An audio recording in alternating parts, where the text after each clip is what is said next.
Golf গ্রিনে দুষ্কৃতী তাণ্ডবের ঘটনা, আদালতে ফের ভর্ৎসিত হতে হলো পুলিশকে। বিচারক একেবারে সরাসরি প্রশ্ন করলেন কলকাতা পুলিশের কাছ থেকে, এটা অপ্রত্যাশিত, এটা তদন্ত হচ্ছে। গল্ফ গ্রিন থানার তদন্ত নিয়ে প্রশ্ন বিচারপতি তীর্থঙ্কর ঘোষের। কলকাতার সিপির সরাসরি আওতাধীন এলাকায় এটা তদন্ত হচ্ছে, তদন্তে গ্রেফতারি কি সব? অভিযোগ প্রমাণ করতে হবে না? মারধরের কারণে পক্ষাঘাতগ্রস্ত হয়েছেন বলে অভিযোগ। সেই মামলায় কোনো চিকিৎসকের সাক্ষ্য গ্রহণ করলেন না। চিকিৎসা সংক্রান্ত নথি নিয়ে মতামত কে দেবে? এটা তদন্ত।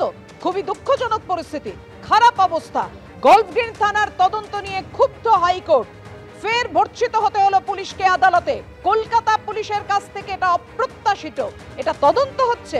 গল্ফ গ্রিন থানার তদন্ত নিয়ে প্রশ্ন বিচারপতি তীর্থঙ্কর ঘোষের।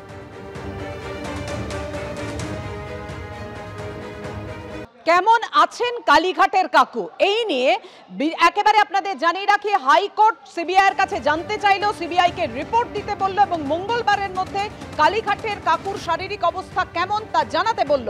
সৌভিক মজুমদার আমাদের প্রতিনিধি, আমাদেরকে বিষয়ে বিস্তারিত জানাবেন। সৌভিক, জানাও, একেবারে নির্দিষ্ট করে দিল আদালত যে মঙ্গলবারের মধ্যেই জানাতে হবে কালীঘাটের কাকুর শারীরিক পরিস্থিতি।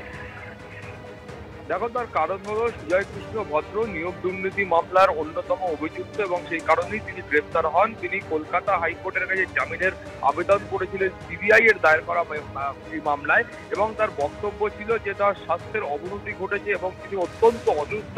এই মুহূর্তে তার শারীরিক অবস্থা একেবারেই ভালো নয়, ফলে সেই কারণে তার যে এই যে আবেদন রয়েছে সেই আবেদন যেন কলকাতা হাইকোর্ট মঞ্জুর করে সেই প্রার্থনা নিয়েই তিনি কলকাতা হাইকোর্টে এসেছিলেন। এবং কলকাতা হাইকোর্টের তরফে আজকে বলা হয়েছে যে আগামী মঙ্গলবারের মধ্যে সিবিআই এর যারা আধিকারিক রয়েছে সেই আধিকারিকরা জেল কর্তৃপক্ষের সঙ্গে আলোচনা করবেন এবং সুজয় কৃষ্ণ ভদ্রের এই মুহূর্তে শারীরিক অবস্থা ঠিক কোন পর্যায়ে আছে, তিনি কেমন আছেন, তিনি কতটা অসুস্থ সেই সম্পর্কে এবং তার অসুবিধা রয়েছে সেই গোটা বিষয়টা নিয়ে তারা রিপোর্ট দেবেন এবং তারপরেই কলকাতা হাইকোর্ট এই মামলার ক্ষেত্রে তার চূড়ান্ত যে অবস্থান রয়েছে সেই অবস্থান গ্রহণ করবে। পাপিয়া, ধন্যবাদ সৌভিক।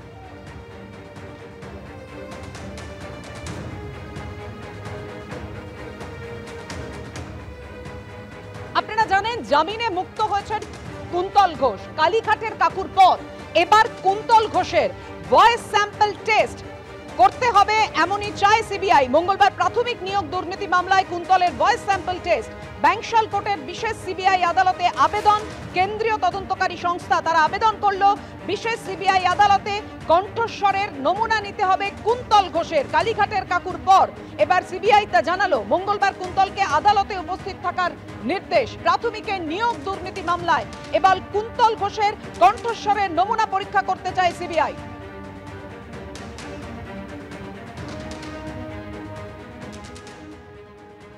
কাকুর গলার স্বর, কণ্ঠস্বর সবচেয়ে দাম। রাজ্য পুলিশ, সিবিআই, কোর্ট সব ঘুরে ফিরে এতদিন লেগে গেল, এখনো পরিষ্কার হলো না। কাকুর কণ্ঠস্বর পরিষ্কার হওয়া মানে তৃণমূলের বড় নেতাদের হাত করা পড়া। এখন কুন্তল ঘোষের কণ্ঠস্বর নেওয়া, হয়তো কুন্তল ঘোষের কম দামে, হয়তো কম সময় লাগবে, কিন্তু কুন্তল ঘোষ হোক আর কাকুই হোক, সবার তো মাথায় কাকা এবং কাকাদের মাথায় ভাই, ভাইপোর মাথায় পিসি, মানে পিসি ভাইপোর ঠেলায় কণ্ঠস্বর, সেটা কি ঠিক পাওয়া যাবে তো, নাকি কণ্ঠস্বরকে বিকৃত করে দেওয়ার মতন চিকিৎসা ব্যবস্থা চলছে?